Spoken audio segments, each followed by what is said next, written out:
All right, a few words about the receiver operating characteristic web application, starting with the motivation to write it.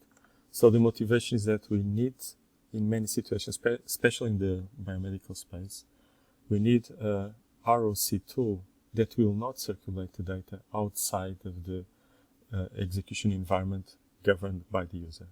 The best implementation of such a sandbox we have is within the browser. So if nothing leaves the browser to a server, which is the case here, so the code comes in, the application is assembled, and then the calculations are enacted in the browser. So it's an in-browser application. So its primary motivation was one of privacy.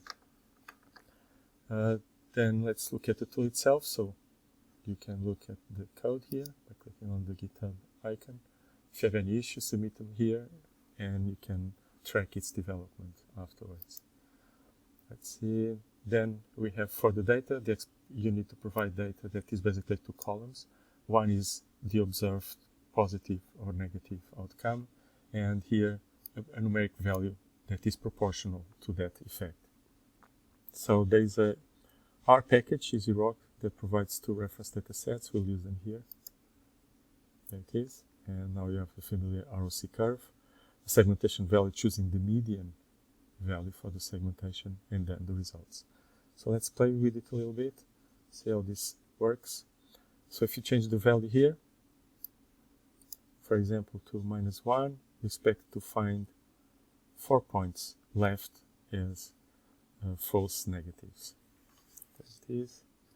So -1, and there they are here. Same thing here, if you go for 2, you expect to find 6, that's right, 1, 2, 3, 4, 5, 6, yep. So it's good.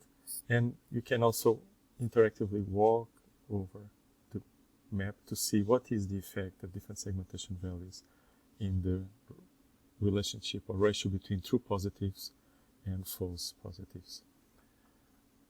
We have a tool here for downloading plots, so let's have a quick look at those. So I'm going to take some data out just to create a different data set, so to speak, and you see that you can plot it. So this is interactive, you can add and remove points at will. The reference data set provided by the R package is also made available in the GitHub repository. So if you remove the question mark here, you get the first demo, and we could do the second to be the same thing. So you can wrangle your data into 2 columns in Excel and then export it as CSV, and either provide the file to the tool or point to the URL. So you could choose the file here, get it from your file system, or you could load it from a remote location. And okay, the one thing left is the download. So this download button will download all the data needed to assemble this plot. This was conceived as potentially being useful for publications where a figure could be made a live figure by providing a mechanism to assemble it from the data. So let's do it. So I just downloaded ROC7. I'm going to go to this place here. Let's go back there.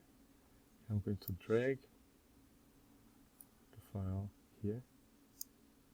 You could also put question mark and load the file. So this is the JSON file, and you have the exact same plot. You see that the figure responds to the form factor of your display. So if I make it smaller, I'm going to remove it. Back there, drag it again, and there it is. So you can control the size as you go. And I think that's it. Oh yeah, there's some links here where you can extract the tabular data directly for the ROC values. And I think this is it. If you find something amiss, then please go to the GitHub link and use the issues option to tell us what we can improve. All right, thank you. Bye now.